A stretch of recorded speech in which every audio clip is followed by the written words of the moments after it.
ধুনুমা ইয়াতে ৰৈ আছে আৰু মই ৰাতিপুৱাতে ডাঙৰ ডাঙৰ চাওক মাছৰ পিছৰ ভাত মানে মাছৰ জোল বনাইছো আৰু ভাত দি খাই আছো আৰু ধুনুমাৰ ভাত ঠাণ্ডা কৰি আছো আৰু আমাৰ জিমি বেটিকো ভাবিছো ভাত কেইটামান দিম কাইট বাছি পেলাই মাছ থৈছো তাইলে আগতীয়াকে ধুনুমাৰ ভাত ঠাণ্ডা হৈ গ'ল চাওক ধুনীয়াকে সানি লৈছো ধুনীয়াকে ভাত সানি ৰেডিকে লৈছো এতিয়া ধুনুমাক লৈ আহো কাৰণ খুৱাই দিব লাগিব যেহেতু তাই নিজে খাব নেজানে এতিয়া তাই বস্তা আলুৰ বস্তা টানি আনিছো মই আলুৰ বস্তা নিজে খাব নাজানে খুৱাই দিব লাগে তাতো যে তাই কিমান মানে ফুটনি কি কম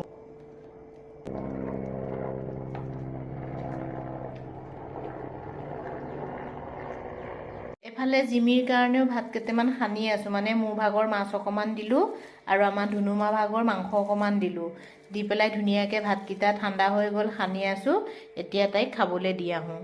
খাই মেলি আমাৰ ধুনুমা ৰেষ্ট লৈছে আৰু মই জিমিকে দি আহো জিমি আহি আছে আহা ভাত খাবা আহা